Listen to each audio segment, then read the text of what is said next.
अग्नेया। वो एक खुशनुमा शुक्रवार की शाम थी जब उसके पिता दफ्तर से लौटे और उसे हॉल में नहीं देखा तो उन्होंने पूछा, आगे कहां है? कोई नहीं बोला। वहां सिर्फ सन्नाटा था। उसकी मां के चेहरे ने सब कुछ बयां कर दिया। कोई गंभीर घटना घटित हुई थी। चिंता आतुर वे घर की ओर दौड़े और अंततः अपनी बेटी के शयन कक्ष में कोने में बैठी पाया। उसके चेहरे पर बने निशान ये बता रहे थे कि उसे मार पड़ी है। जैसे ही उसने अपने पिता को देखा, आगे की आंखें आंसुओं से भर आई। उन्हें अपने हृदय में कुछ टूटता हुआ महसूस हुआ। उन्होंने उसे अपने सीने से चिपका लिया। उन्होंने उसका माथा चूमा।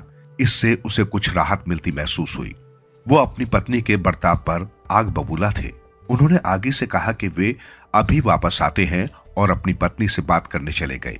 ये क्या बेहुदापन है? उन्होंने पूछा। तुम ऐसा कैसे? फिर वहां एक जिद्दी सन्नाटा पसर गया।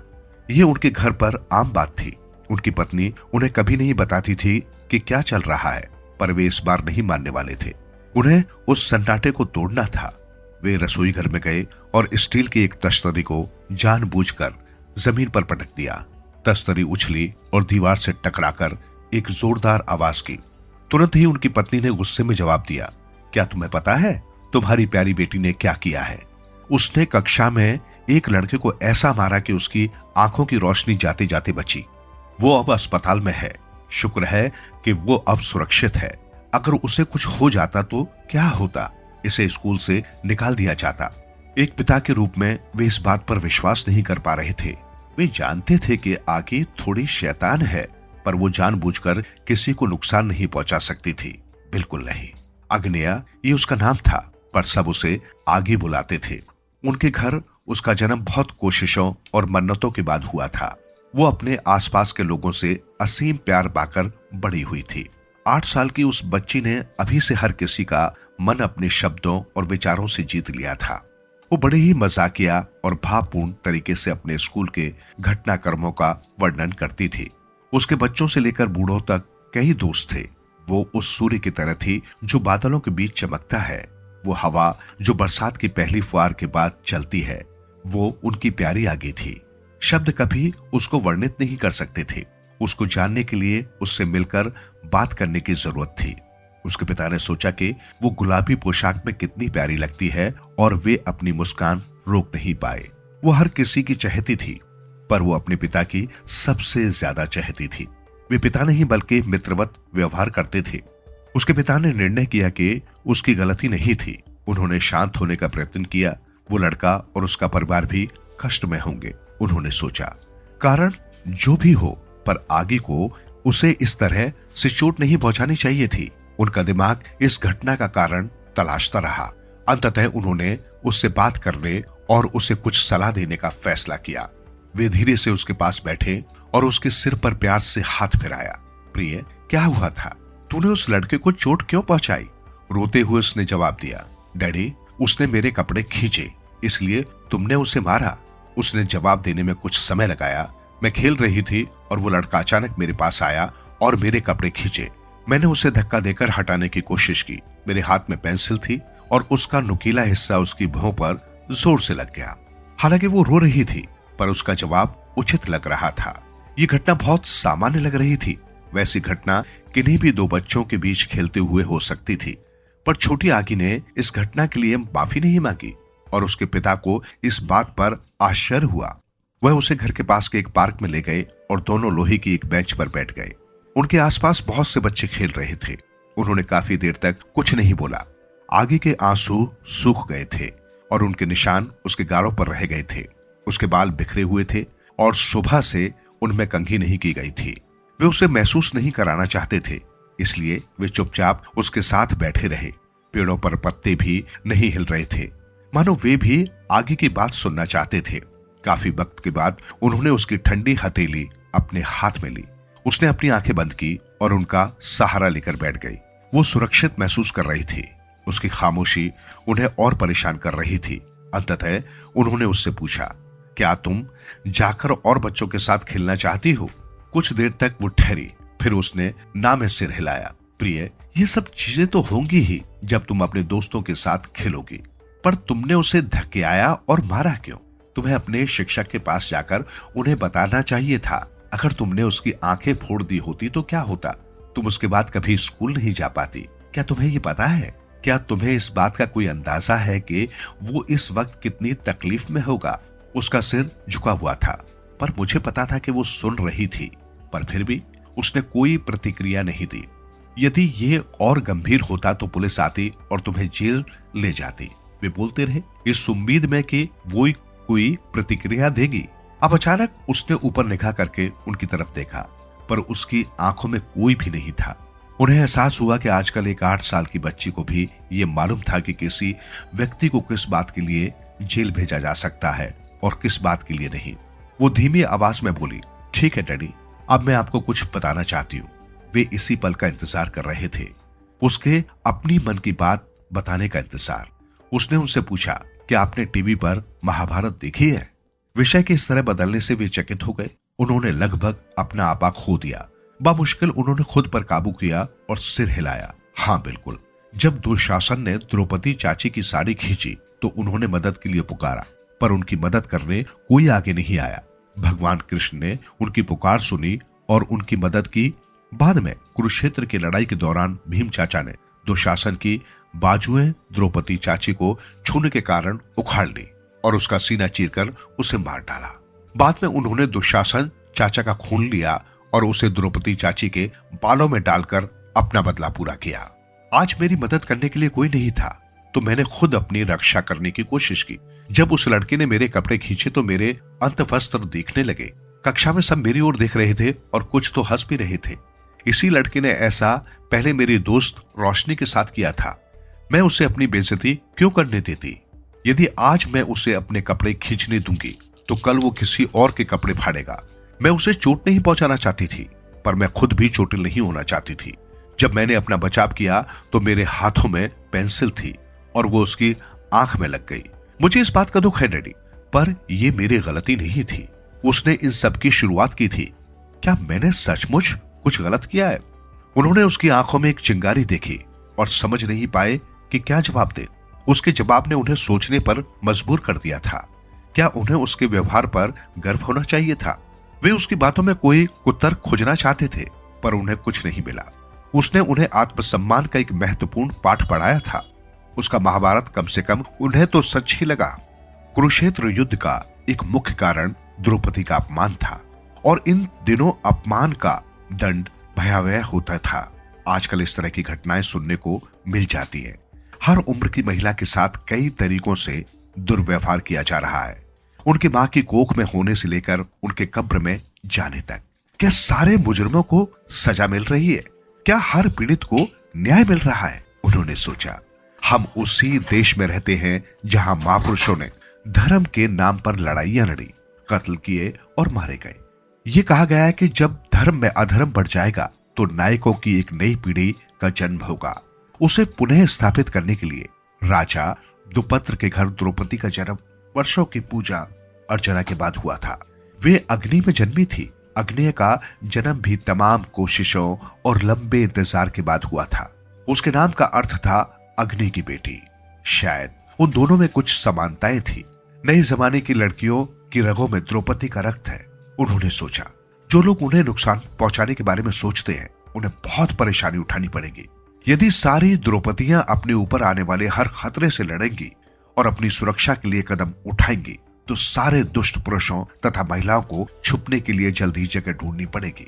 जो हुआ वो दुर्भाग्यपूर्ण था, पर अब वो लड़का मजाक में भी किसी लड़की के कपड़ों को हाथ लगाने से पहले 2 बार सोचेगा।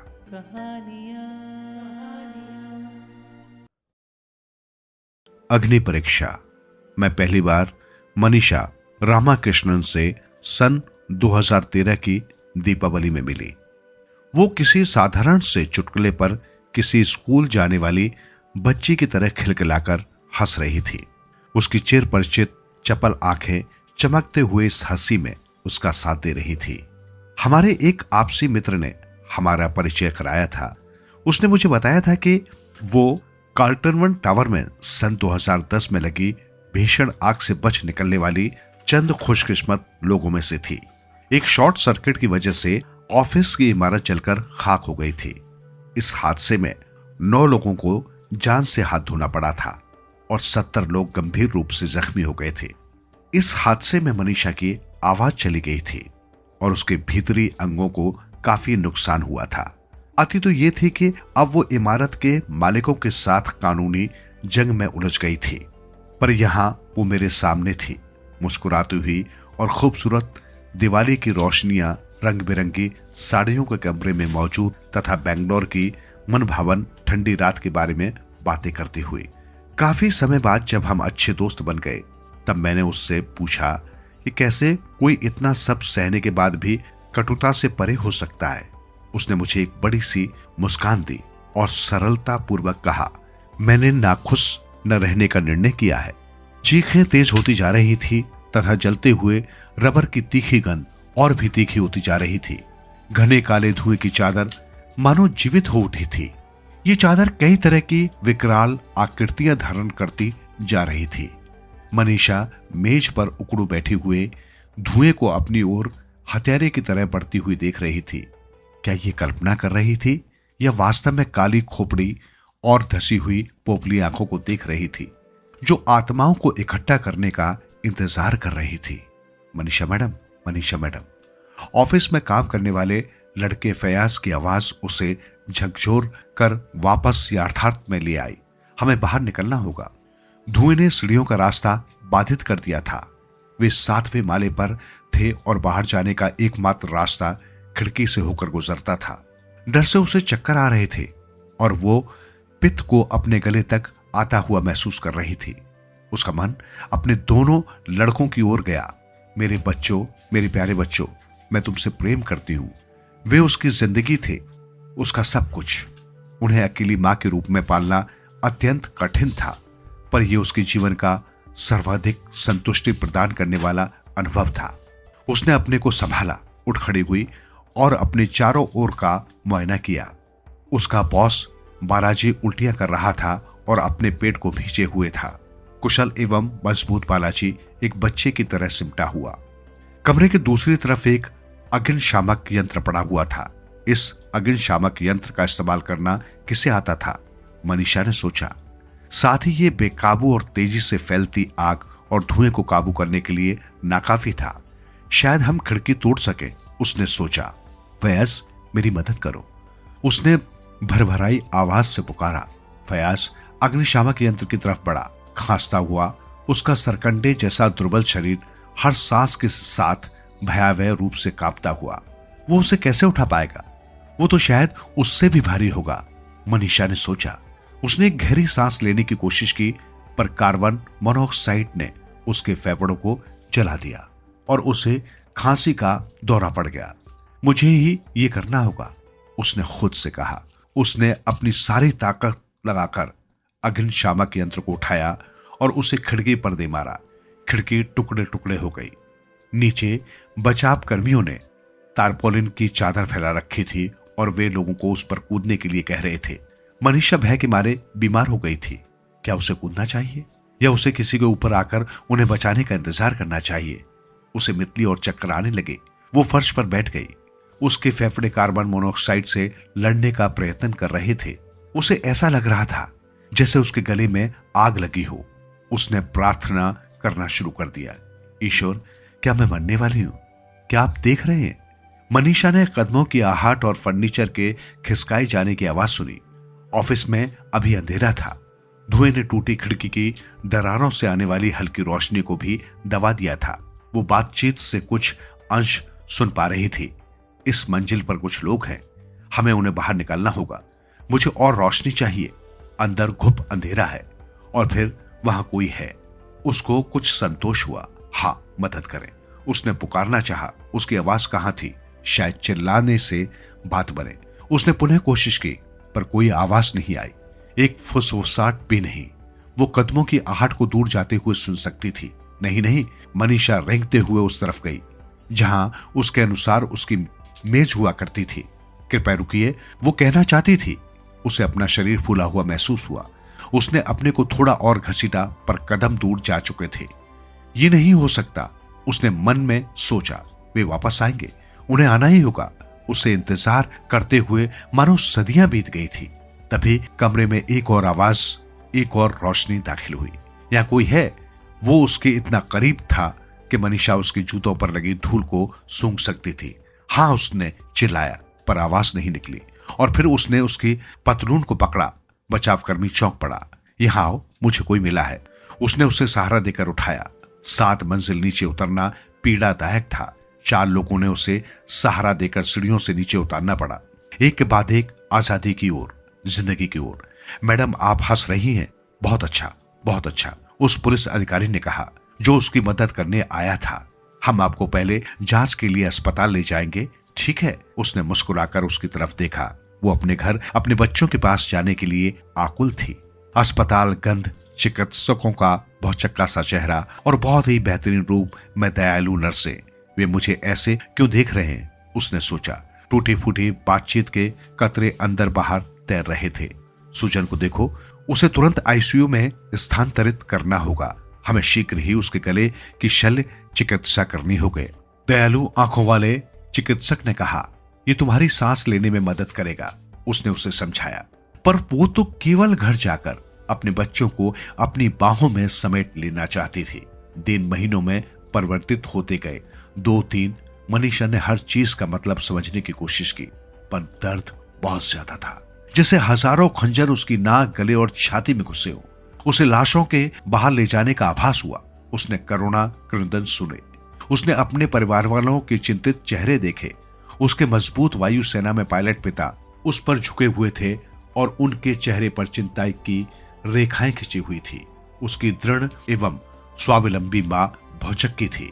फिर उसके बच्चे थे, उसका पहला बच्चा आकाश और छोटा बच्चा ध्रुव। उनके चेहरे पर आंसू बह रहे थे। चिंता मत करो मेरे प्यारो, हम इससे निजात पालेंगे, वो उन्हें बताना चाहती थी। वो 3 दिनों के लिए कोमा में चली गई। हफ्तों बाद वो कर्टन की आग में घायल हुए मरीजों में से अस्पताल में भर्ती आखिरी मरीज थी, जो कि अब तक भर्ती थी। अच्छे दयालु नर्सों ने उसे सबसे अच्छे मरीज की उपाधि दी थी। मनीषा हमसे इतना प्यार करती है कि वो अस्पताल से जाना ही नहीं चाहती ना, एक चंचल जवान नर्स ने कहा। अंततः उसे आईसीयू से बाहर निकाला गया। अब वो वेंटिलेटर के बगैर सांस ले पा रही थी और दर्द और खंजर, उसने लगभग 40 किलो वजन कम कर लिया था। त्वरित वजन घटाने का इससे बढ़िया उपाय और क्या होगा, उसने खुद से कहा। बातों के कुछ और कतरे थे। कोई उसके पिता से पैसों की बात कर रहा था। सरकार आईसीयू का खर्चा उठाएगी, उसने किसी को कहते हुए सुना। मेरा बटुआ। मनीषा को अचानक याद आया। उसमें रुपए थे 2500 रुपए ध्रुव की फीस के लिए। उसे एहसास हुआ कि रुपए तो जलकर खाक हो गए होंगे, जैसे कि फर्नीचर तथा ऑफिस के महत्वपूर्ण कागजात राख से राख, धूल से धूल। मनीषा ने सोचा, रात के सन्नाटे में जब सब जा चुके थे और वो अकेली थी, उसने अपने जीवन के बारे में सोचा। वो संघर्ष, उसकी असफल शादी, उसके जीवन के वे भयावह दिन जब पैसे की कमी थी। पर सकारात्मक सोच जाए तो उसके ससुराल वाले उसे प्यार करते थे और उसे प्रेम से अभिभूत कर रखा था। उसकी अपने सहकर्मियों के साथ अच्छी दोस्ती थी।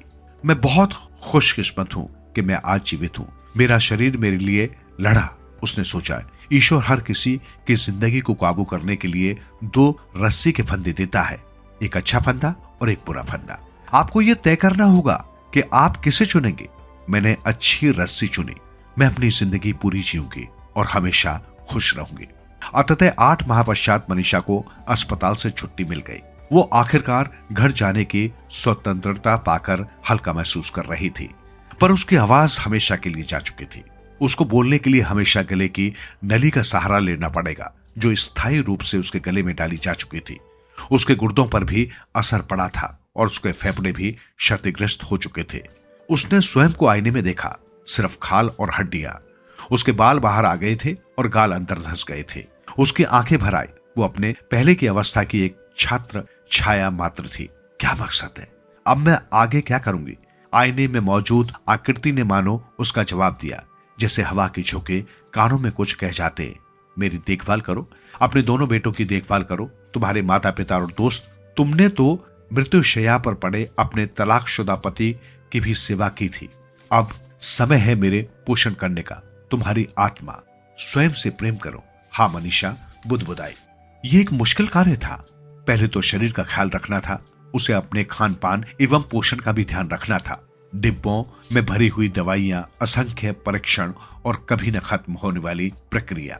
फिर दिमाग की देखभाल की बात आती है।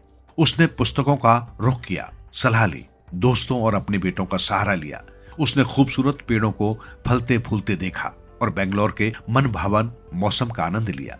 उसने अपने बेटों के साथ पढ़ते और हंसते हुए वक्त गुजारा। उसने अपने दोस्तों की मदद की, अपने घर पर काम करने वालों का हाथ बटाया और जवान मालिन की सहायता की जो अपने घर की समस्याओं से परेशान थी। उसका घर जख्मी जानवरों की पनाहगाह बन गया। मैं जन्मजात पोषक हूं, उसने प्रसन्न मन से सोचा। यही मेरा लक्ष्य है और यही मेरा कर्म है जीवन में, पोषण करना एवं खुशियां फैलाना। तथा फिर मुकदमे और ज्यादा मुकदमे उसे अपने तथा अन्य बच्चे लोगों के हक के लिए अदालतों के चक्कर काटने पड़ते थे और अंततः उसे काम पर वापस जाना था। तथा वहां वो गई, पर बहुराष्ट्रीय सूचना प्रौद्योगिकी कंपनी के ऑफिस की नई इमारत में उसे घुटन होती थी। मैं यहाँ क्या कर रही हूँ? मुझे वो करना चाहिए जो मुझे पसंद है।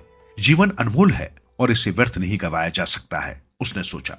उसने नौकरी छोड़ दी और अपने दूसरे सबसे पसंदीदा कार्य भोजन पकाने को अपना कार्य बना लिया।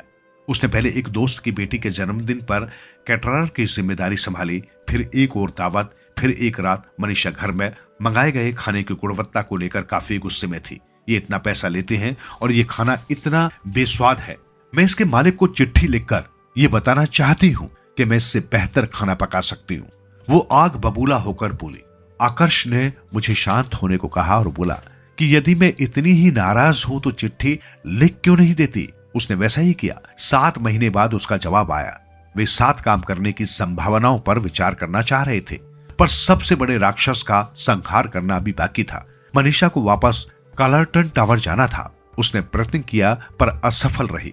उसके पांव दीवार पर जमी कालिक को देखकर ढीले पड़ गए। जब उसे इस बात की खबर लगी कि उसके कई प्रिय सहकर्मी कूदकर काल का ग्रास बन गए तो वो बिल्कुल टूट गई।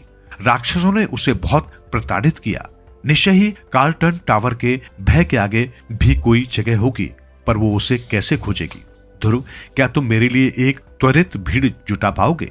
मनीषा ने एक दिन अपने छोटे बेटे से पूछा। वो इस सवाल को सुनकर विस्मित हुआ। हाँ मां, पर किसके साथ? मेरे और अपने दोस्तों के साथ कार्लटन पर, मनीषा ने उत्तर दिया। वो लड़का कुछ देर खामोश रहा, फिर उसने अपनी मां की ओर देखा और मुस्कुराया। हाँ क्यों नहीं, हमें ये करना चाहिए। 23 फरवरी 2013 को कार्लटन हादसे के 3 साल बाद मनीषा, ध्रुव और उसके दोस्त तथा हादसे का शिकार हुए लोगों के परिवार के सदस्यों ने जश्न मनाया। कार्लटन को पीछे छोड़कर वे नाचे। उन्होंने पेपर के लालटेन जलाए जिन पर मृत लोगों के नाम लिखे थे और उन्हें हवा में छोड़ दिया। अंततः मनीषा को शांति मिली। उसने अपने राक्षस को मार गिराया था। रामायण में सीता को अपनी पवित्रता साबित करने के लिए अग्नि परीक्षा देनी पड़ी थी। अग्नि ने उनके गुणों का आदर करते हुए उन्हें बिना नुकसान पहुंचाए कोई छोड़ दिया था। मनीषा रामाकृष्णन की अग्नि परीक्षा उतनी ही कठोर थी और इसे पार कर उसे जीवन दान मिला था। वो कहती है कि उसकी सकारात्मक सोच का राज साधारण चीजों में छुपा है। जीवन के हर छोटे और साधारण सुख के लिए कृतज्ञता व्यक्त करती है।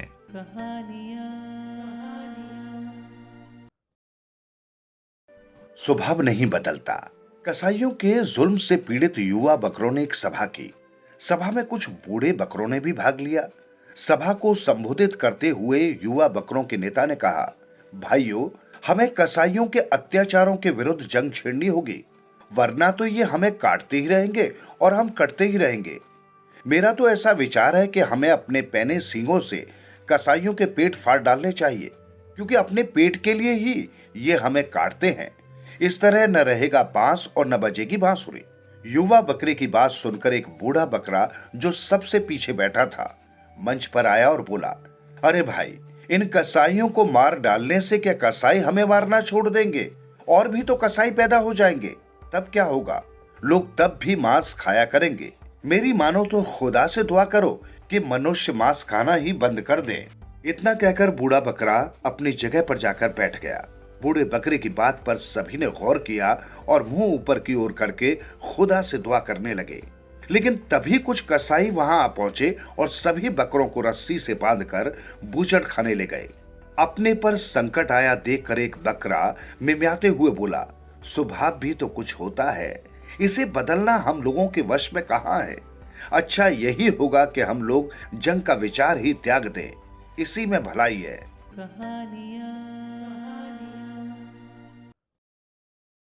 बुद्ध की सिखावन। भगवान बुद्ध की धर्म सभा में एक व्यक्ति रोज आया करता था और उनके प्रवचन सुना करता था। उसका ये क्रम 1 महीने तक चला, लेकिन उसके जीवन पर इसका कोई प्रभाव नहीं पड़ा। बुद्ध बार बार समझाते थे, लोभ, द्वेष और मोह पाप के मूल हैं, इन्हें त्यागो। पर वो बेचारा इन बुराइयों से बचना तो दूर, इनमें और फंसता ही जा रहा था। बुद्ध कहते थे, क्रोध करने वाले पर जो क्रोध करता है उससे उसका ही आहित होता है, पर जो क्रोध का जवाब क्रोध से नहीं देता वो एक भारी युद्ध जीत लेता है। पर उस व्यक्ति का उग्र स्वभाव तो उग्रतर होता जा रहा था। हैरान होकर वो बुद्ध के पास गया और उन्हें प्रणाम निवेदन करके बोला, बनते 1 महीने से मैं आपके सुंदर प्रवचन बार बार सुन रहा हूं, लेकिन उनका जरा भी असर मुझ पर नहीं पड़ा। बुद्ध ने मुस्कुराकर उसकी ओर देखा और कहा, अच्छा कहां के रहने वाले हो? श्रावस्ती का। यहां राजगृह से श्रावस्ती कितनी दूर है? उसने बता दिया। कैसे जाते हो वहां? सवारी से। कितना समय लगता है? इतना। उसने हिसाब लगाकर बता दिया। ठीक, अब ये बताओ, यहां बैठे बैठे राजगृह पहुंच गए? ये कैसे हो सकता है? वहां पहुंचने के लिए तो चलना होगा। बुद्ध ने बड़े प्यार से कहा, तुमने सही कहा, चलने पर ही मंजिल पर पहुंचा जा सकता है।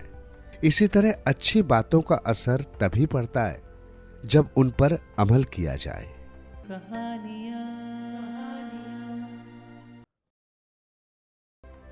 नया जन्म। एक डाकू था। वो जंगल में छिपा रहता था और उधर से जो भी निकलता था उसको लूटकर अपनी गुजर बसर करता था। एक दिन नारद उधर से निकले। डाकू उन पर हमला करने को आया।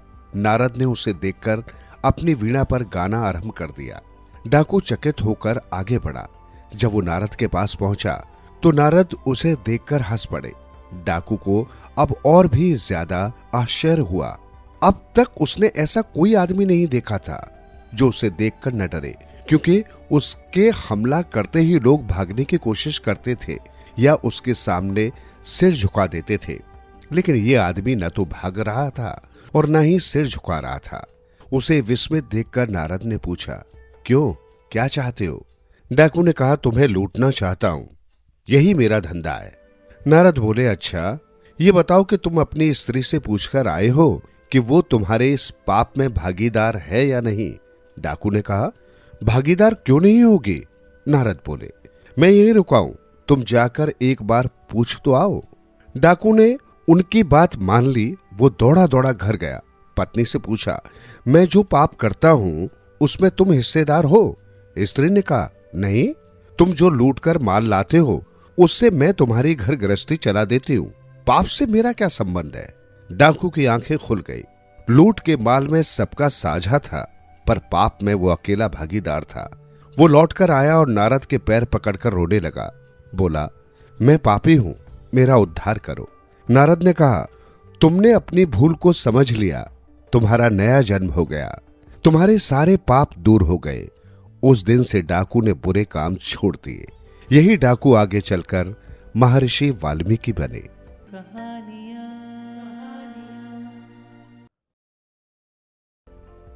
कुत्ता या बकरी। पंडित रामशंकर यजमानी करके दूसरे गांव से अपने घर की ओर लौट रहा था। वो बहुत प्रसन्न था क्योंकि दक्षिणा में उसे बकरी मिली थी। पंडित रामशंकर की ख्याति आसपास के गांव में फैली हुई थी। रास्ते से गुजरते समय बीच में बियाबान जंगल पड़ता था और पंडित जी की मारे डर के गिग्गी बंधी जा रही थी, क्योंकि जंगल में चोर, लुटेरों व ठगों की भरमार थी और वे किसी को भी राह चलते लूट लेते थे। जंगल शुरू होते ही पंडित जी राम राम जपते हुए रास्ता पार करने लगे। वह था कि कोई उन्हें लूट न ले। उसी जंगल में 4 धूर्त ठग भी टकटकी लगाए अपने शिकार की प्रतीक्षा में थे। जब उन्होंने देखा कि एक व्यक्ति दुधारू बकरी लिए चला आ रहा है तो उनकी बाछें खिल गई। चारों सोचने लगे बकरी को कैसे प्राप्त किया जाए।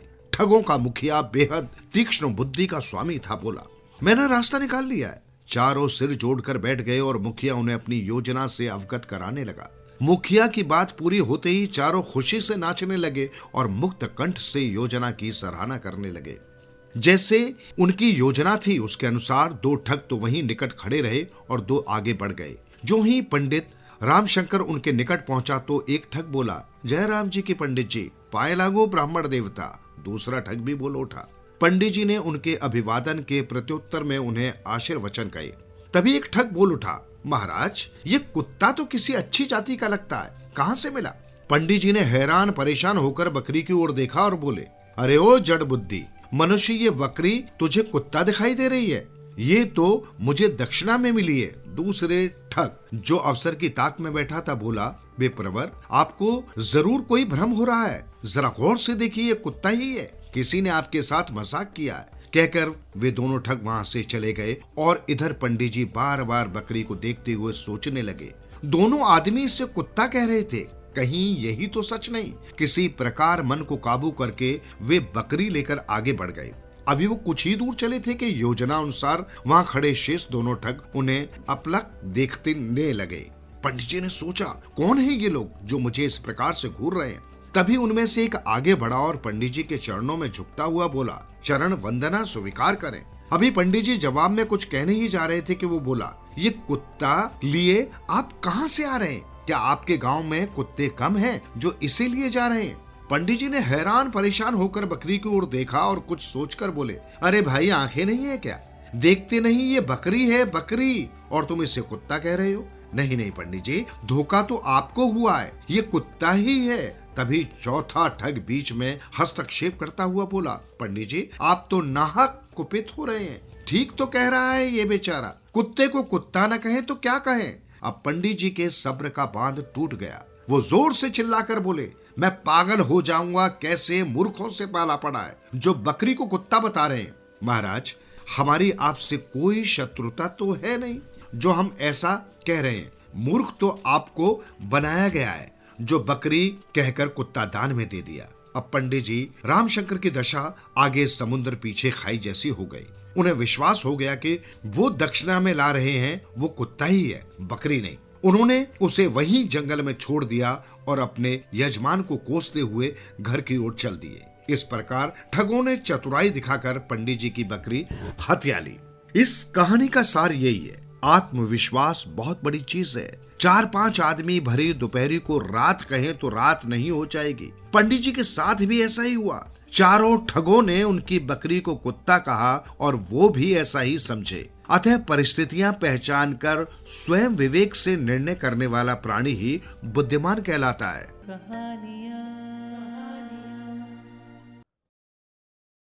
बैल की भूल। सृष्टि के आरंभिक दिनों में बैल स्वर्ग में शांति और चैन का जीवन जी रहा था। उन दिनों सर्वत्र सुख प्रसार था, परंतु धीरे धीरे स्थिति बदलने लगी। मनुष्य अपनी सीमाओं का उल्लंघन करने लगा। उसने आवश्यकता से अधिक लकड़ियां काटना और पशुओं को मारना शुरू किया। चावल भी वो आवश्यकता से अधिक पकाने लगा और बच जाने पर उसे फेंकने भी लगा। मनुष्य द्वारा किए जाने वाले इन अनावश्यक खर्चों से सृष्टिकर्ता मनुष्य से रुष्ट थे और मनुष्य को अपने दोषों को सुधारने का संदेश देना चाहते थे। इसके लिए उन्होंने बैल को बुलाया, क्योंकि बैल ऊबलई का प्रिय और विश्वास पात्र था। ऊबलई ने बैल को बुलाकर उसे मनुष्य को अपना संदेश पहुंचाने के लिए कहा। उसे सारी बातें समझाई और मनुष्य से ये कहने के लिए कहा कि यदि मनुष्य सुखपूर्वक जीना चाहता है तो वो ऊबलई की बात मान ले। बैल ऊबलई का संदेश मनुष्य तक पहुंचाने के लिए स्वर्ग से नीचे उतरा, पर रास्ते में आने वाले कष्टों से उसे बहुत परेशानी हुई। पृथ्वी पर उसे तरह तरह के कीड़ों ने काटना शुरू किया। एक कौवा वहां से गुजर रहा था। उसने बैल का कष्ट देखा और उसकी पीठ पर जा बैठा। बैल की पीठ पर बैठकर उसे काटने वाले कीड़े मकोड़ों को अपनी चोंच से भगाने लगा। बैल ने राहत की सांस ली, क्योंकि इन कीड़े मकोड़ों से वो बहुत परेशान था। उसने कौवे को धन्यवाद दिया। बैल और कौवा आपस में बातचीत करने लगे। कौवे ने बैल से पूछा कि वो कहाँ जा रहा है और क्यों। बैल ने कहा कि उसे ऊबलई ने भेजा है और वो मनुष्य को उसका संदेश देने जा रहा है। तो कोए ने पूछा कि आखिर वो कौन सा संदेश है जिसे पहुंचाने के लिए वो स्वर्ग का सुख छोड़कर चला आया। बैल तो आखिर बैल ही ठहरा। कोए की बातों से प्रभावित भी था। फिर कोए ने उसकी सहायता भी की थी और उसके प्रति धन्यवाद भी देना चाहता था। उसने ऊबलाई का पूरा संदेश कोए को सुना दिया। संदेश सुनकर कोए का माथा ठनका। इस संदेश से मनुष्य को यह संकेत दिया गया था कि वो अतिरिक्त चावल न पकाए, क्योंकि ये फिजूल खर्ची उसके लिए नुकसानदेह साबित होगी। परंतु कोए का जीवन तो लोगों द्वारा पकाए और फेंके गए अतिरिक्त चावल आदि पर ही चलता था। कोआ समझ गया कि यदि ऊबलाई का संदेश मनुष्य तक पहुंच गया तो उसका भविष्य खतरे में पड़ जाएगा। कोए ने बैल को फुसलाना शुरू किया। उसने बैल से अपने द्वारा किए गए उपकार को याद दिलाते हुए कहा कि वो अपना पूरा संदेश मनुष्य तक न पहुंचाए, नहीं तो वो भूखों मर जाएगा। बैल सीधा साधा प्राणी था। वो कोए की चिकनी चुपड़ी बातों में आ गया। वो इस बात के लिए राजी हो गया कि वो ऊबलाई के संदेश में संशोधन करेंगे और उसे सुविधा अनुसार काट छाट कर मनुष्य तक पहुंचाएगा। बैल ने कोए से किया गया वादा निभाया। उसने ऊबलाई का संदेश आंशिक रूप से मनुष्य तक पहुंचाया गया।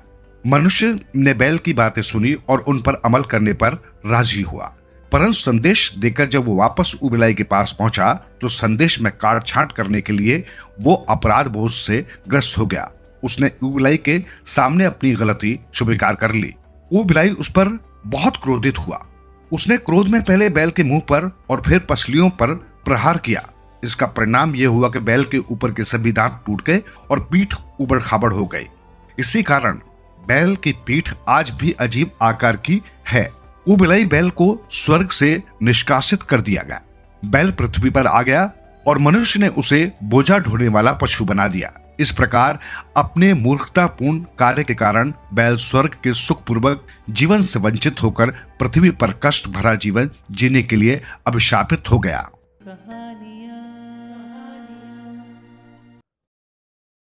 वो और मैं। फरवरी का अंत होने जा रहा था। लोग कहते हैं बसंत का आगमन हो गया। इधर डलहौजी की पहाड़ियों पर सफेद सफेद बर्फ की चादर निरंतर मोटी होती जा रही थी। 3 दिन पहले लगातार वर्षा हुई थी। बड़ी ठंड हो गई है यहाँ। मुन्नी चारपाई पर बेसुध सोई पड़ी है। मैं हीटर के पास कब की बैठी हूँ। रवि टूर पर गए हैं, 3 दिन से लौटे नहीं। मैं कई बार उठ उठकर खिड़की से बाहर शून्य में झांक आती हूँ। आखिर क्यों, मैं खुद नहीं जानती क्यों इस तन्हाई में मुझे रजनीश की याद कचोटती जा रही है। रवि के साथ रहते रहते मुझे 3 वर्ष होने को आए, फिर भी रवि पूरी तरह से मुझ पर छा नहीं पाए। रजनीश मेरे चिंतन में इतना गहरा धस गया है। मैंने बहुत प्रयत्न किया कि रजनीश को भूलने का। आखिर अब मैं किसी की पत्नी हूँ, किसी के बच्चे की माँ हूँ। अब तो मुझे सिवाय उसके किसी और की ओर भूलकर भी ध्यान नहीं देना चाहिए। फिर क्या मैं रवि से पूरा न्याय नहीं कर पाती? पूरी तरह से उसकी क्यों नहीं हो पाती? आखिर रजनीश मेरा लगता ही क्या है? अभी जब मैं पिछले दिनों मायके गई थी, मुझे निहार मिल गया था। अचानक वही रजनीश का दोस्त। मैंने मुस्कुराकर उससे बात की थी। सोचा था शायद निहार पहले की तरह मुझे रजनीश के बारे में कुछ बता दे। रजनीश के बारे में थोड़ी सी जानकारी पाने के लिए मैं कितनी बेहाल हो गई थी तब। पर निहार भी तो रजनीश का ही प्रतिरूप था। प्राय गुमसुम रहा, इतना भर कहा मुझसे, अब तो तुम बहुत खुश होगी रजनी। रवि से बड़ा अवसर पाकर तो तुम धन्य हो गई होगी। मैं फीके हंसी हंस दी थी, कुछ भी तो बोल नहीं पाई थी। उसने मुझे रजनीश के बारे में कुछ भी नहीं बताया। सिगरेट का धुआं बिखेरता हुआ वो शाम के अंधेरे में धीरे धीरे विलीन हो गया। मुझे रजनीश को देखे अरसा हो गया है। मेरी शादी से 2 साल पहले वो शिमला में मुझे रिश पर अचानक मिल गया था। मैं तब MA अंग्रेजी फाइनल में थी। कितना बदल गया था रजनीश। लंबी लहराती दाढ़ी और लंबे लंबे बिखरे अस्त व्यस्त बाल। पहरावे के प्रति एकदम लापरवाह। मैं अपनी सहेलियों के साथ तब यूनिवर्सिटी जा रही थी। नजरें झुकाए हुए शायद रजनीश के बारे में ही सोच रही थी मैं तभी मुझे कोई आवाज सुनाई दी, रजनी जी नमस्कार। मैंने पलके उठाकर देखा, वही कांटे की तरह सूखा रजनीश खड़ा था सामने मेरे। मैं अचानक कह बैठी, आप इतने कमजोर कैसे हो गए? मैं तो आपको पहचान भी नहीं पाई। आप भी तो मोटी नहीं हो पाई, बोला रजनीश। रजनीश के इसी एक वाक्य ने मानो भाड़ा फोड़ दिया हो कि यदि तुम कमजोर हो तो केवल मेरे चिंतन में, और यदि मैं सूख कर काटा हो गया हूँ तो सिर्फ तुम्हारी सोच में। फिर क्या क्या बातें हुई मुझे कुछ याद नहीं। तब मैं बहुत प्रसन्न थी। वह रजनीश को 6 साल तक मुझसे कुछ न बोला था, आज मुझसे खुलकर बात कर रहा था। मुझे लगा मेरे 6 साल की साधना सफल हो गई। हम सुनसान सड़क पर कब तक बातें करते रहे मुझे कुछ याद नहीं। मेरी सहेलियां बहुत आगे निकल गई थी। रजनीश ने ही मेरी चेतना तोड़ी। कहा, अब जाओ रजनी, तुम्हारी सहेलियां बहुत आगे निकल गई हैं, तुम अकेली छूट गई हो पीछे, अब जाओ भी। नहीं, मैंने कहा। उसने जोर देकर मुझे भेजना चाहा। मैंने कहा, मैं जाऊंगी पर एक शर्त पर, तुम मेरे हॉस्टल जरूर आओगे। आऊंगा भाई, अब जाओ। मैं खुशी खुशी चलती। मैं जानती थी कि रजनीश मेरे हॉस्टल नहीं आएगा, और सच वो आया भी तो नहीं। मैं क्लास में बैठी बैठी उसी को लेकर सोचती रही। मेरी सहेलियों ने मुझसे पूछा, कौन था रे वो दीवाना सा दड़ियल वाला? वही तो रजनीश जिसके बारे में अक्सर मैं तुमसे रात भर बातें किया करती हूँ। मैं बता गई। कितना शुद्ध था रजनीश का प्यार, वासना की कुछ भी गंध नहीं। रजनीश के प्यार में यदि वासना होती तो वो मुझे कहता, रजनी चलो अल्फा में बैठकर कॉफी पीते हैं। नहीं, उसने ऐसा कोई प्रस्ताव नहीं रखा। मैं चाहती थी रजनीश कहीं भी एकांत में मुझे ले चले और जो मैं उसके अरमान है पूरे कर ले, पर नहीं, उसने मुझे जबरन भेज दिया। सच में रजनीश के प्रेम योग्य नहीं थी। मैं तो वासना की पुतली हूँ, शोहरत की भूखी हूँ, पैसे की मोहताज हूँ। तभी तो मैंने रवि को फंसाया। रवि इनकम टैक्स ऑफिसर है, देखने में जवान और सुंदर है, लाखों में खिलता है, इसलिए ही तो एक क्षण में रवि की हो गई। चाचा ने मुझसे पूछा, रजनी तुमने आज चाय पर रवि को देखा, तुम्हारा क्या विचार है? अब साफ साफ बताओ। मैं बल्लियां उछलती कुछ लाजते हुए कह गई, मैं क्या जानूं, आप जो कुछ करेंगे ठीक ही करेंगे। और 15 दिन के भीतर ही मैं बुरी तरह से रवि की हो गई। रवि ने बदन के एक एक अंग को छू छू कर उसमें चिंगारियां भर दी। रवि ने सुख और आराम के साधनों से मुझे निहाल कर दिया। रवि ने मुझे और मैंने रवि को अपना सब कुछ दिया, फिर भी नहीं जानती क्यों दिल के किसी कोने में कोई गहरा जख्म फूट रहा है जो कभी भी मुझे चैन से नहीं बैठने देता। मुन्नी जाग गई, रोने लग गई है कमबख्त। नहीं जानती रजनीश के घर भी कोई बच्चा रोएगा हंसेगा कभी, मैं जो रवि की हो गई हूँ। इसका कारण शायद मेरी कोख रही है। रजनीश के तो कोई कोख है ही नहीं, क्यों जन्मेगा वो कोई बच्चा? मैं मानती हूँ खुदा की दी हुई कोख भी औरत जाति की एक बड़ी कमजोरी रही है, तभी वो अपने प्रेमी के प्रति पूरा न्याय नहीं कर पाती। तभी आज रजनीश मेरे बिना भी जी रहा है। इधर मुझे रवि का होना पड़ा, शायद इसी का बड़ा कारण मुझे अपनी कोख का हरा करना रहा है। यदि मैं रजनीश से कहती तो मुझे अपना लो, मुझे अपनी पत्नी की तरह रखो, तो शायद वो नहीं मानता। रजनीश एक कवि है, एक फिलोसोफर है, इसलिए वो यथार्थ धरातल पर नहीं जी सकता। रजनीश उन्मुक्त पंछी है, किसी पिंजरे में नहीं जकड़ा जा सकता। ये बात अलग है कि रजनीश के मन और मस्तिष्क पर निरंतर मैं ही छाई रहती हूँ। वो मुझे बुलाने के लिए सिगरेट और शराब का सहारा लेता होगा, कभी कागज पेन तो कभी कैनवस पेंसिल का आसरा लेता होगा, पर मुझे रवि की तरह बलिष्ठ भुजाओं में बांधा सका होता। ये मात्र एक सुखद सपना ही था मेरा। इधर अचानक कमरे की बिजली चली गई, हीटर पर रखा दूध उफन फर्श पर बिखर गया। मैं मोमबत्ती ढूंढने चली गई। रजनीश की यादों का अफान मेरे मन और मस्तिष्क को प्लावित सा कर रहा था। मुझे लगता है रवि 100 पावर का बल्ब है जो शायद फ्यूज हो गया है। रजनीश वो मोमबत्ती है जिसे मैंने खुद जलाया है और जो खुद जलकर धीरे धीरे शांत और स्वच्छ क्षमा दे रही है। रजनीश धीरे धीरे मोम की तरह पिघल रहा है। यदि कोई चाहे तो फिर भी मोमबत्ती बनाकर जला सकता है। प्रकाश लेने के लिए सचमुच रजनीश महान है। मेरी आत्मा मानती है रजनीश अवश्य एक न एक दिन बड़ा कलाकार बनेगा। यदा कदा मुझे उन पत्रिकाओं के रजनीश पढ़ने को मिल जाता है। मुझे लगता है अभी भी रजनीश वही कॉलेज वाला रजनीश है और ये कि वही रजनी उसकी रचनाओं में यहाँ वहाँ झांकती फिरती है। रजनीश प्रे कॉलेज पत्रिका में अपनी कहानियां देता था, कविताएं देता था।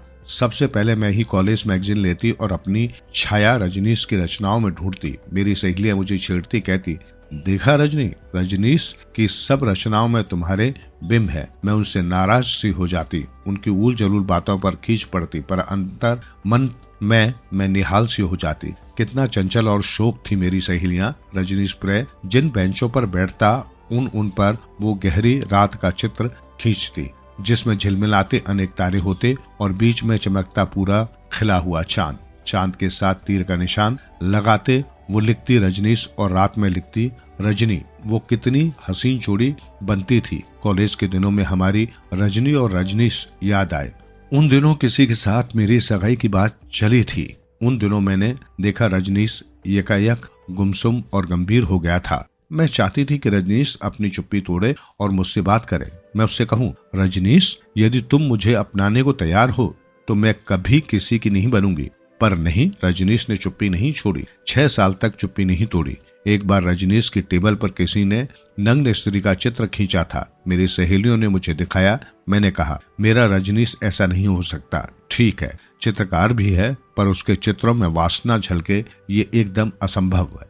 मेरी सहेलियों ने मुझसे पूछा, अच्छा रजनी, यदि तुम्हारा ये दीवाना तुमसे शारीरिक योग मांगे तो तुम तैयार हो? मैंने लाजते हुए कहा, पहले तो वो ऐसा चाहेगा ही नहीं, और यदि चाहे तो मैं इसे अपना अहोभाग्य मानूंगी। तभी उन बदमाशों ने उस स्त्री के नग्न चित्र के साथ ये शेर जोड़ दिया, पायलों के गमों की तो परवाह नहीं करते और बात झंकार की करते हैं।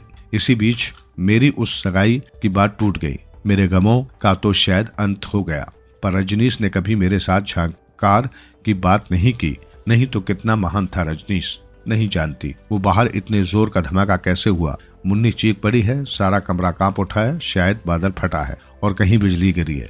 जहां भी बिजली गिरी है तहस नहस हो गया होगा, वहां सब कुछ। रजनीश पर भी तो बिजली गिरी होगी जब उसे मेरी शादी की बात मालूम हुई होगी। रजनीश सचमुच मेरी खातिर बर्बाद हो गया होगा। तभी उसके दोस्त निहान ने मेरे लाख चाहने पर भी उसके बारे में कुछ नहीं बताया। उड़ते उड़ते मैंने सुना है रजनीश 3rd क्लास ग्रेजुएट होकर कहीं चाय के खोखे पर बैठा है। खाने पीने और पहनने के मामले में वो पूरी तरह उदासीन हो गया है। ठीक भी है, जब इंसान को कहीं से धोखा मिलता है तो वो टूट जाता है। फिर अपनों द्वारा दिया गया धक्का तो कभी भी व्यक्ति को संभलने नहीं देता। मेरे धोखे से रजनीश टूट गया होगा। रजनीश जिंदगी में अब कोई मोह नहीं रह गया होगा। मेरा देवदास, मेरा रजनीश सिगरेट और शराब में खो गया होगा कहीं। हो सकता है मेरे प्यार को अब वो बाजारों बेश्याओं में ढूंढता हो। चाहे रजनीश कैसा भी हो, मेरी दृष्टि में वो महान है। मेरे लिए वो ऊंचा है। मेरे पास सूखे फूलों की टूटी माला पड़ी है। कल इसे मैंने राधा कृष्ण की फोटो पर चढ़ाया था। मुझे लगता है रजनीश की जिंदगी भी सूखे फूलों की इस माला की तरह बिखर गई है। पर एक सच कभी नहीं झुटलाया जा सकता, मेरी खातिर टूटा हुआ रजनीश अपनी कविताओं से जुड़ेगा। इधर मेरी इकाई रवि से टूटेगी। रवि की बच्ची मैं रवि के परिवार में टूटेगी। मैं जुड़कर भी टूटी हूँ, रजनीश टूटकर भी जुड़ा है। ये ठीक है, मैंने रजनीश को धोखा दिया है, उससे छला है। रजनीश को सारी तड़प मेरी दी हुई है, पर उसकी दी हुई ये मेरी तड़प जब उसकी रचनाओं में उभरेगी तो मैं एक बार फिर अपने सच्चे रूप में साकार हो उठूंगी। मैं जानती हूँ रजनीश अपनी रचनाओं में मुझ पर थूकेगा, मुझे बार बार कोसेगा, मुझे हर प्रकार की गालियां बकेगा, पर मुझे ये सब स्वीकार्य होगा। आखिर मेरा और रजनीश का रिश्ता भी तो आत्मिक धरातल का है। रवि का अधिकार तो मेरे मन और शरीर पर है। आत्मा तो रजनीश की ही है। आत्मा ही अमर है, इसलिए रजनीश का हर प्रतिकार मुझे सहनीय होगा। बिजली आ गई, मैं मोमबत्ती बुझा देती हूँ। बच्ची रो रही है, मैं उसके मुख में अपना स्तन देती हूँ। वो चुप हो जाती है, मैं उसे पलंग पर लेटा देती हूँ। मैं बाहर आ जाती हूँ। आसमान साफ हो गया है, रात होने को आई है। रजनीश की झलक देता चांद साफ उभर आया है। रवि शायद कल सुबह तक आ जाए। नहीं जानती क्यों इतनी भावुक होती हूँ। मैं आज कमरा बंद करके बैठ गई हूँ। कॉलेज के दिनों की मैगजीन उठाकर रजनीश की लिखी कहानी पढ़ने लगी हूँ। मैं जिंदा हूँ, खुश हूँ, साकार हूँ।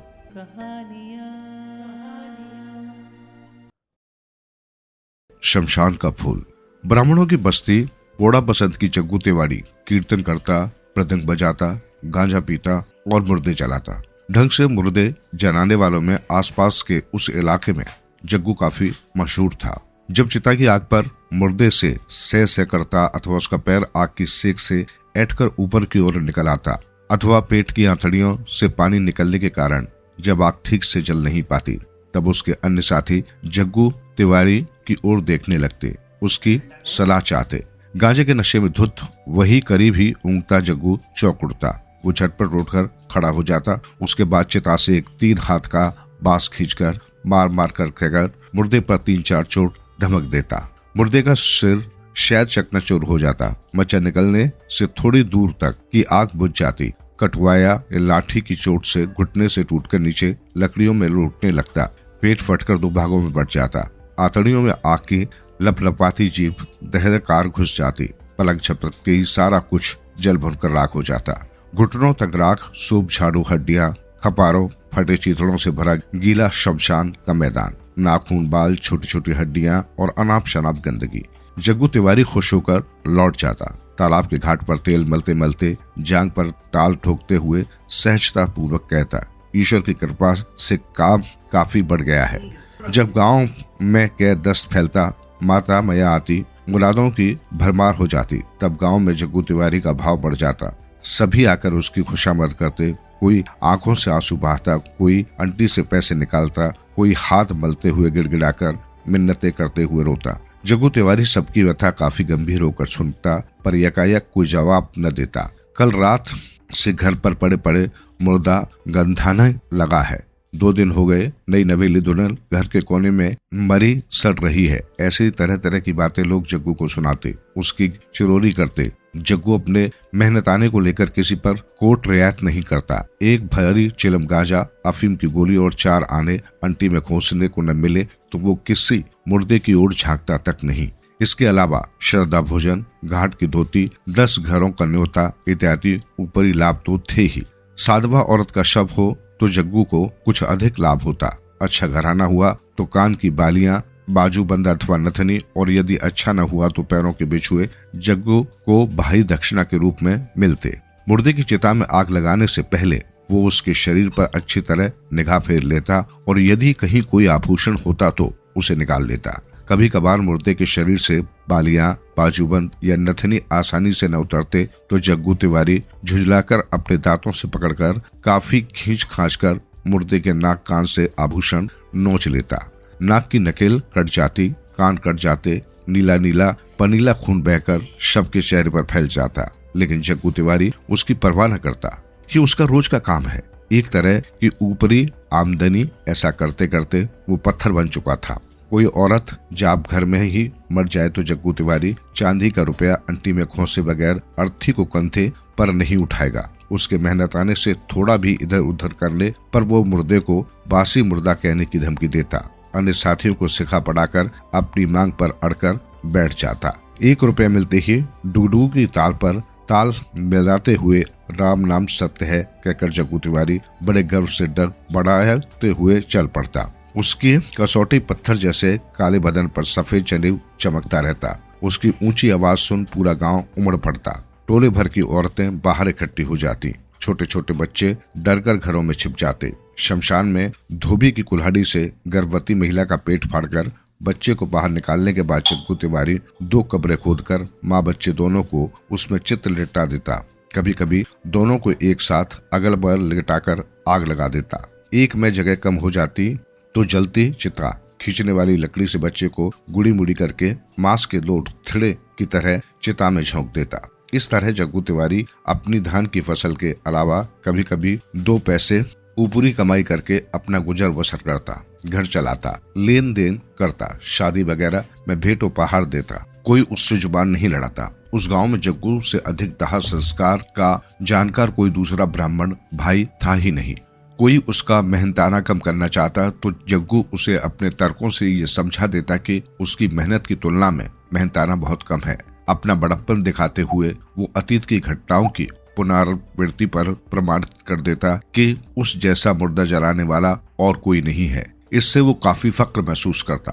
पिछले साल नरसिंह मिश्रा की पत्नी को किस तरह अचानक आई घनघोर बारिश में भी जलाया। लौटते समय सदकछाई अमराई के किनारे कैसे एक सिरहीन प्रेत कंबल के जंगल में फंस गया था। उसके बाद पूस की ठिठुरती रात में हैजा से मरे नाथ ब्रह्मा को जलाते समय किस तरह मुर्दे के पेट से निकले 2 मटके पानी से चिता की आग बुझ गई और इतने पर भी वो किस चतुराई से इतने बड़े मुर्दे को जलाने में कामयाब हुआ। आधी पुरानी कहानियां जग्गू बड़ी निपुणता से सुना जाता।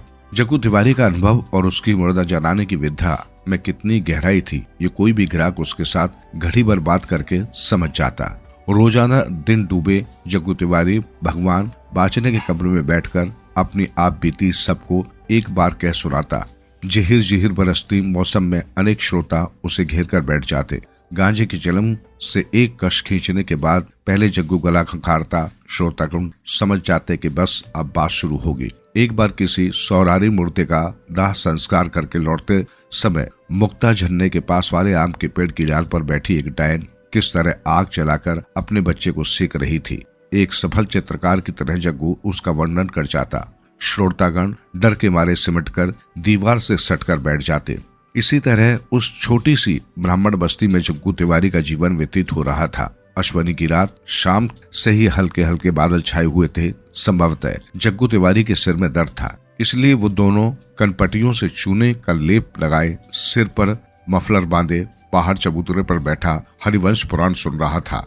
गांव में रोना बिलखना सुनाई दिया। दूसरे टोले की दुकान से पान तंबाकू लेकर कोई गुजर रहा था। उसने खबर दी कि जटिया की बूढ़ी माँ की बहू मर गई।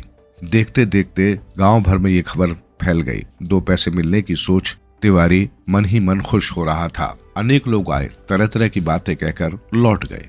टोले की औरतें बेसिर पैर की बातें फुसफुसा रही थी। किसी ने कहा पाप का गर्भ ठहर गया था, किसी ने और ने कहा पेट गिरने के लिए उसने कोई औषधि महाऔषधि खा ली थी, विष फैल गया पूरे बदन में। जग्गू तिवारी ने चुप्पी साधे सब कुछ सुना और मुंह बिदका दिया। जाति से बाहर निकाले जाने के भय से उसने बड़ी आमदनी की सारी उम्मीदें छोड़ दी। जटिया की बूढ़ी माँ का इस दुनिया में कोई नहीं था, सिर्फ सास बहू ही थी। गोना होने के महीने भर बाद बेटा कलकत्ता चला गया, रुपए कमाकर कर चुकाने। 3 साल हो गए, कोई खोज खबर नहीं। शुरू में एक आध चिट्ठी डाल दिया करता था, लेकिन 1 साल हुए वो भी बंद है। उस गांव के कलकत्ता से लौटे कुछ लोग कहते हैं कि वो किसी औरत के साथ कलकत्ते के मटिया मुर्च में रहता है। घर पर बहू भर थी, वो भी आज चली गई, पर बुढ़िया के मुंह पर हमेशा के लिए काले पोतकर। बूढ़ी ब्राह्मणी के आंसू रुक नहीं रहे थे। लोगों के आगे रोना धोना करने भर से उसकी समस्या खत्म न हो पाती, पर गांव के कुछ बड़े बुजुर्गों ने आगे आकर बात संभाल ली। बहू को शुरू से ही काबू में न रखने के कारण बड़े बुजुर्गों ने जटिया की माँ को काफी डांटा फटकारा, लेकिन अंत में फैसला करते हुए कहा जल्द ही लाश को फूकना होगा, वरना छटिया थाने में खबर पहुंचते ही पूरे गांव को कलंक लग जाएगा। आखिर हम सभी बहू बेटियों के साथ ही रहते हैं। जटिया की माँ चुप्पी साधे सबके आगे हाथ जोड़ रही थी। उसे इस घोर विपत्ति से बचाने की वजह से उसने सबके प्रति आभार व्यक्त किया। अर्थी ढूंढने के लिए गांव के 3-4 युवक आगे निकल आए। मूंछ की रस्सी बटी गई, अर्थी सजाई गई, सूप खपरा छिका झाड़ू लकड़ी के डंडे आदि बाहर दरवाजे पर एकत्रित किए गए। मुर्दे के शरीर और सिर को कपड़े में लपेटे लोगों ने उसे बाहर लाकर अर्थी में बांध दिया, लेकिन किसी बुजुर्ग दाह संस्कारी ब्राह्मण के बिना काम चलने वाला नहीं था। आधे घंटे के अंदर लाश पर फूंकी गई तो खतरे की संभावना भी थी। थानेदार को खबर लग गई तो सारे गांव को बांध कर ले जाएगा। गांव में भला चुगलखोरों की क्या कमी। बड़े बुजुर्गों ने कहा तिवारी को बुलाओ, तिवारी के बिना इतना बड़ा काम आसानी से पूरा नहीं होगा। जग्गू तिवारी को बुलाया गया, वो तैयार नहीं हुआ, वो अपनी जिद पर अड़ गया। उसने कहा पाप गर्भ से भरी है, मैं भला उसे छूंगा, उल्टा व्यभिचारिणी को मैं अपने कंधे पर उठाऊंगा। सभी अपने अपने तरीके से मनाने गए, परंतु जग्गू टस से मस नहीं हुआ। आखिर गांव के बड़े बुजुर्गों के काफी कहने पर जग्गू तिवारी अर्थी उठाने को तैयार हो गया, लेकिन ये भी साफ साफ कह डाला कि 5 रुपए न मिले तो वो इतना बड़ा पाप कर्म नहीं करेगा। जटिया की माँ के पास बचे कुचे जितने पैसे थे वे लकड़ी, किरासन, धोबी और नाई को ही पूरे नहीं पड़ रहे थे। आखिर ये तय हुआ कि बहू की नाक में जो सोने की नक बेसर है वो जग्गू तिवारी को मिलेगी। जग्गू तिवारी ने खुश होते हुए आवाज लगाई, राम नाम सत्य है। शमशान भूमि, गीली गीली गंदगी भरी हड्डियां, लकड़ी, नरमुंड, सूप, हाड़ी जले कोयले के अंदर ढेरों राख, चारों ओर एक तरह की अजीब सी अमाशी गंध आ रही थी। पथ श्रद्धा समाप्त हुई। जग्गू तिवारी ने एक बड़ा भारी चूल्हा खोदा, उसके बाद लाश को लकड़ी की चिता पर चित्र लिटाकर उसके चेहरे से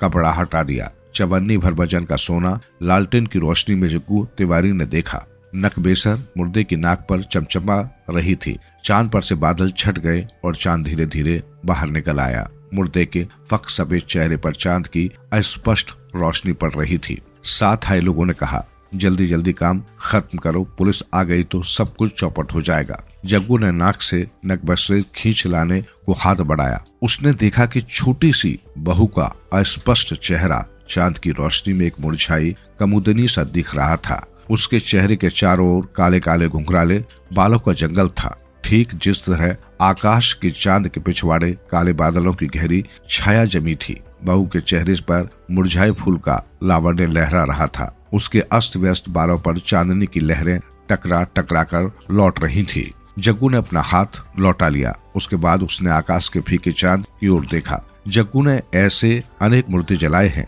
लेकिन उसने कभी अपने अंदर ऐसा तूफान महसूस नहीं किया। इस छोटे से सुंदर चेहरे को बिगाड़कर सोने का नकबेसर निकाल लेने को उसका हाथ नहीं हिला। बहू की नाक के उस नकबेसर से उसकी आंखें चौंधा रही थी। न जाने वो उस नारी के बारे में मन ही मन कितना कुछ सोच गया था। इतने में जग्गू को याद आया कि कुछ ही दिनों के बाद शायद ये बहू एक माँ बनी होती, इसके अलावा भी काफी कुछ बनी होती, पर ऐसा कुछ नहीं हुआ। किसका कसूर है? धुंधली चांदनी के अपार समुद्र के बीच सुनसान शमशान के नग्न शरीर पर अधखिली नारी सो रही थी।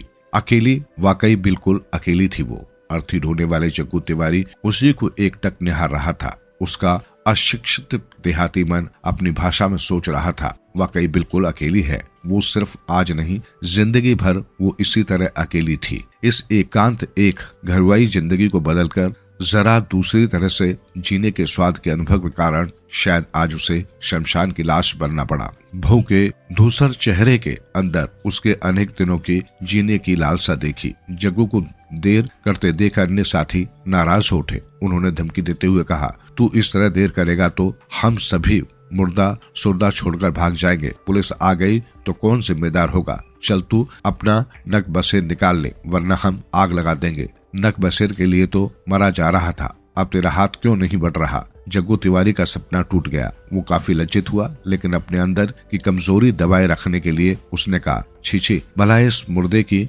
नकबसेर में अपने घर ले जाऊंगा, न जाने कहाँ का पाप गर्ल। साथियों ने पूछा, तो फिर तू नहीं लेगा? लगा दे हम आग। जग्गू तिवारी ने अनमनस्क सा जवाब दिया, हाँ लगा दो, अच्छी तरह लगा दो, ताकि सब कुछ जलकर राख हो जाए।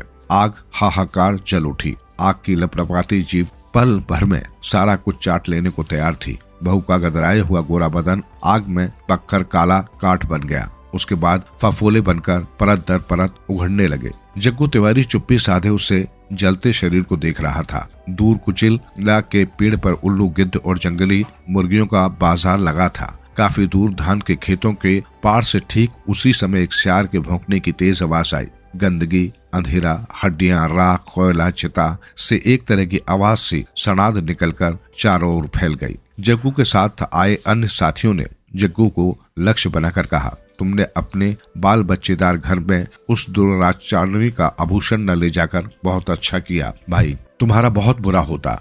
देखा ना कैसे तड़प तड़प कर मरी है, जो अपने पेट के बच्चे को मारने जा रही थी। भला वो मरेगी नहीं? धर्म भी तो कुछ है। उस जलती राख में आंख दौड़ाते हुए खींचकर जग्गू ने कहा, रहने दो, दूसरे के बारे में फतवा मत दो। इंसान क्या इंसान को वाकई ठीक से समझ सका है?